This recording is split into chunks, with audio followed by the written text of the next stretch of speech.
Good evening and welcome to Newsbite. I'm Hannah Durnford and making the headlines this week. The Marine section hosts displays at the Dive Club. CEO of SAMS talks about how the media review was conducted. And we have your latest sports update. Since Monday, the Marine section have been raising the awareness of the island's waters at the St. Helena Dive Club, where they have been hosting their Making March Marine displays. On Monday at the Dive Club, over 100 school children visited the displays and took part in the marine-themed activities. I went along and spoke to Environmental Conservation Officer Elizabeth Clingham, who told us how it was all going. So Elizabeth, it has been the first day of Making March Marine displays down at the Dive Club. How's it been so far? Well, I'll tell you what, the build up to it, there were a few frantic moments last week, like Saturday. Is everything going to come together as we wanted it to?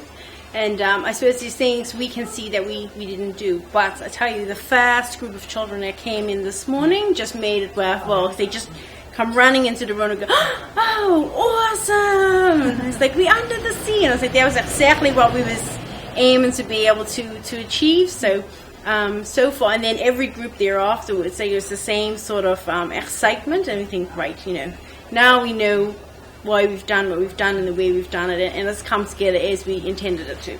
So how many children have you had today? So for today, I just had a quick look at the numbers. I think we had 110.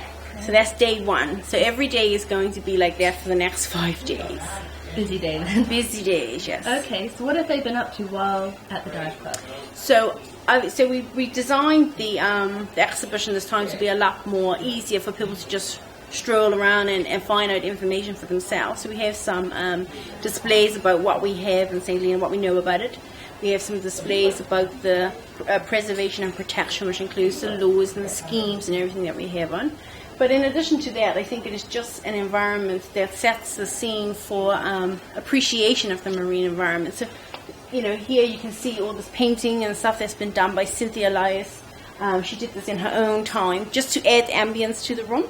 But we use it as topics when we're talking to the children. All of the models and things that we've accumulated over the years, we've put them out.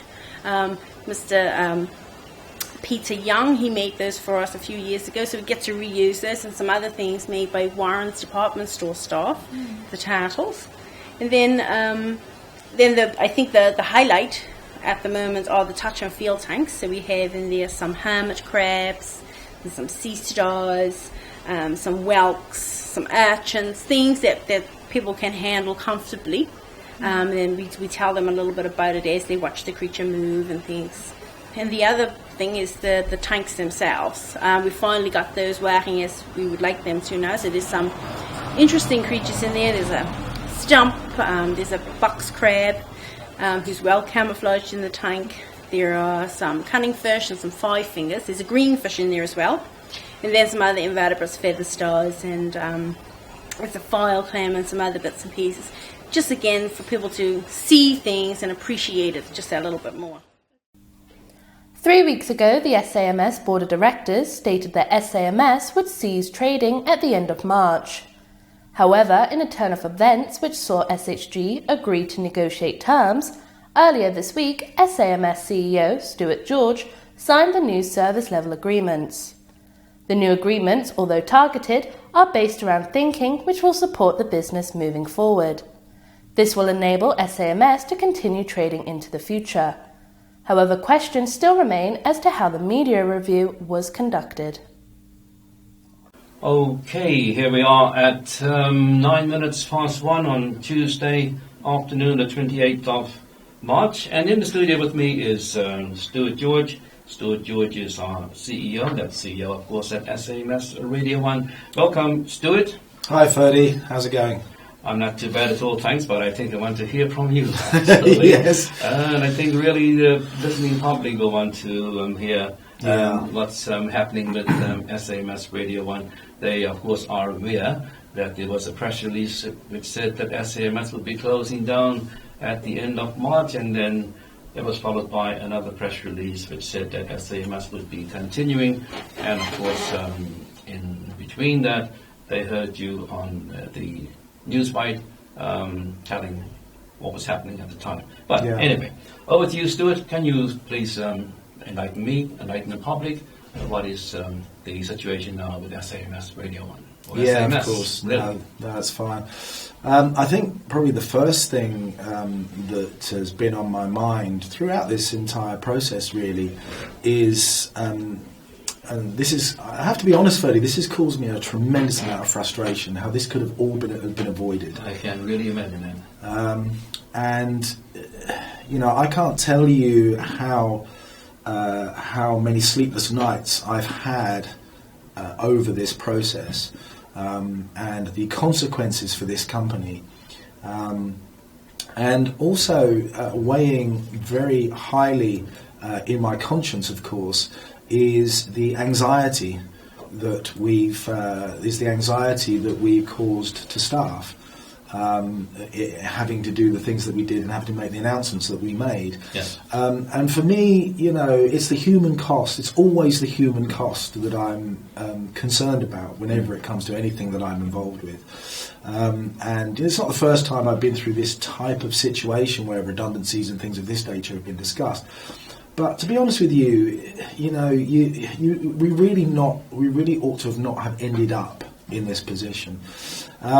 And I'll go back to the timeline of events, if I may, and just kind of give you an overview of how long this has been going on for. Yes, please. As a process.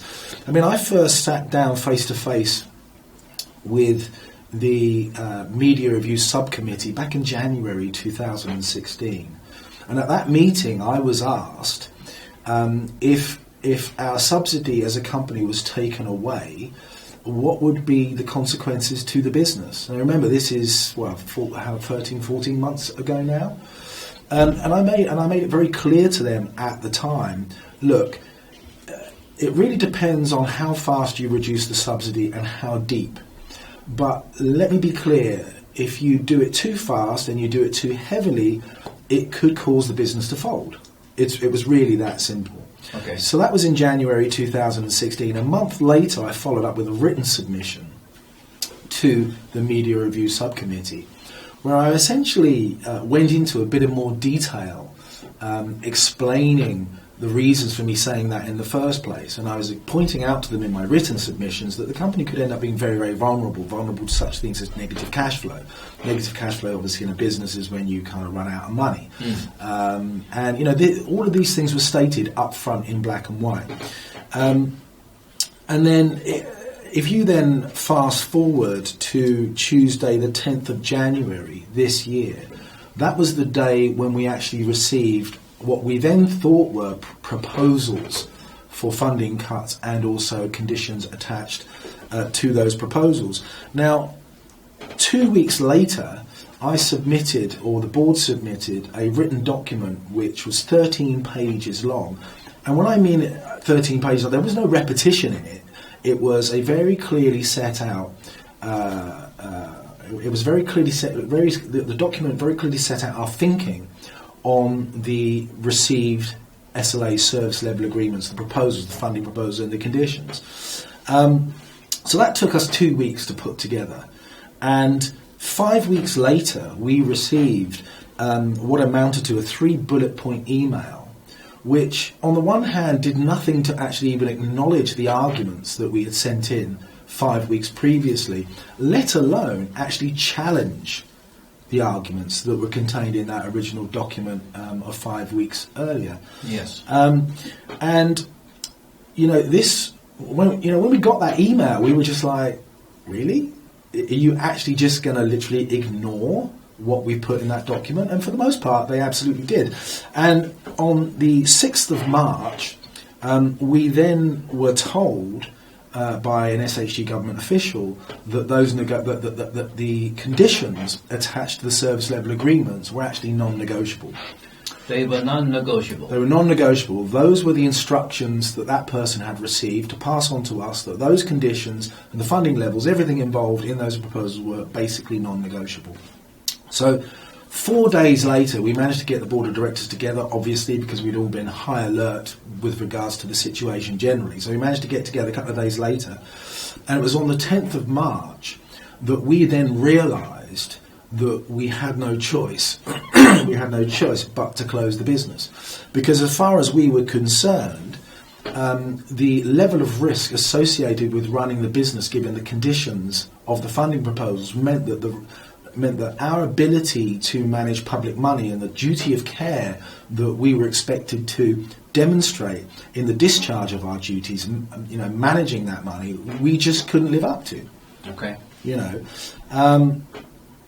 And so that was the timeline. But I think, what I'm concerned about is that I really don't understand the point of saying, in terms of reference, which the Media Review Subcommittee issued prior at the beginning of the process. I really don't understand the point of saying you're going to listen to media specialists when all the evidence that I have before me indicates that we were never listened to.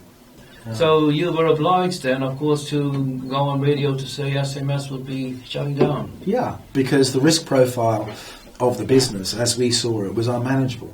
Yes. And we were not prepared to take so the level of risk associated with the proposals that we were told were non-negotiable, we were not prepared to take that level of risk with public money.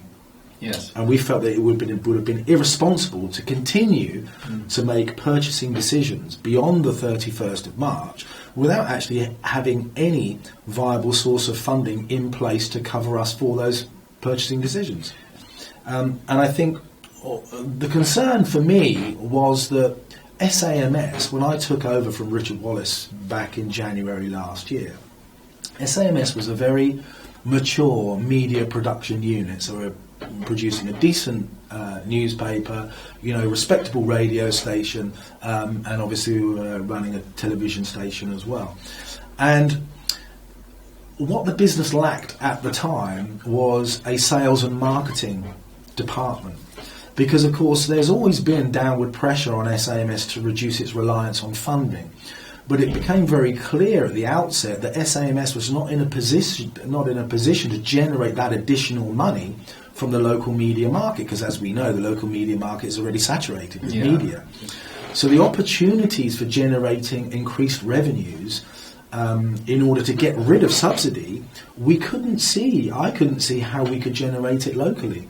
So the staffing levels at SAMS were kept at that level because we knew we would have to run a digital marketing campaign on the internet. Okay. And via that process, we would have then been able to generate more money to then give us a realistic chance of actually getting rid of subsidy, which is ultimately what I'm committed to. Aim anyway, isn't it? Yes, it is. As far as possible, and then eventually, who knows? Yeah. Yeah, and of course the other sort of myth that seems to be surrounding SAMS is that we're overstaffed. We were never overstaffed, and I know you and I have had conversations about the Herald and about Radio St. Helena and the relative staffing levels of that business. Now, what was it you told me?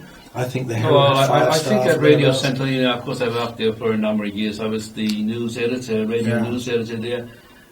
We had 5 in staff there, and that was Radio St. Helena, and I think it was 5 in staff at the newspaper, the St. Helena Herald. So that makes 10 people running. That's plus or minus 10 people. Running the organisation at that time. Yes. Yeah, exactly. So when you look at that model of production and you compare it to SAMS, which at the moment, up until very recently we had 11 staff. The comparative staffing levels are actually on par. But what SAMS was bringing to the table was an entirely new media platform, which was what we call digital, which is actually going onto the internet and actually reaching out to brand new audiences across the ocean and providing them with content. And rather than increasing staff beyond the level of the Herald and Radio St. Helena, we were looking to absorb that extra product, the extra demands of that productivity, absorb that within the existing staff base. So, the myth around SAMS staffing levels is really inaccurate and actually quite unhelpful, given the objectives that I set as a CEO of this company, which was to actually reduce our reliance on subsidy. Not talk about it, but actually do it. But, to put this in context now, Ferdy, we have essentially, as a company, have been reduced to a staffing level of half, essentially, of what it took to produce both Radio St. Helena and the Herald. Yeah. And we're still expected to reduce subsidy, which means we still have to go onto the internet and make money on the internet. So it's raised a lot of questions, and I think that as a community, as far as the public interest is concerned, this for me is exactly the kind of incompetence that SAMS actually has an obligation to reveal and to make public. Yeah. And that's not an internal editorial drive. I mean, it is an internal editorial drive, but that's actually enshrined in law. That's a media code argument. We're obliged to follow the media code, and the media code says that the public interest includes disclosing incompetence. For me, this comes pretty close. Yes.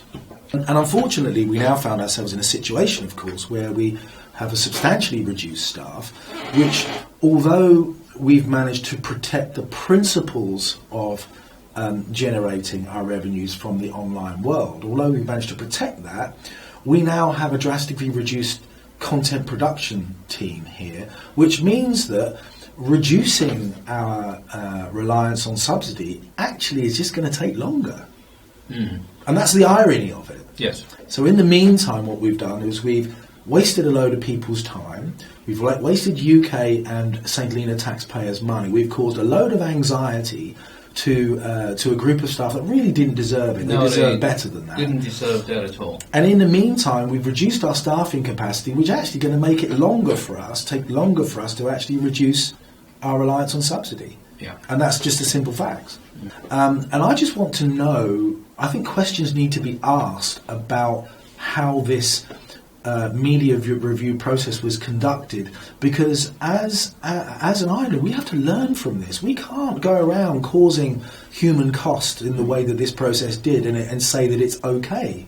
The consequences of this on our staff was not okay, and it's not acceptable, and questions need to be asked about how this process occurred, who did what, why, and what can we learn from it in the future so that we don't get a repeat of this. Sure. One other thing I wanted to raise with you, Stuart, and it is this myth, and I call it a myth because this thing about the organisation being a government organisation. Now, that's my favourite. I have to say that is really ludicrous.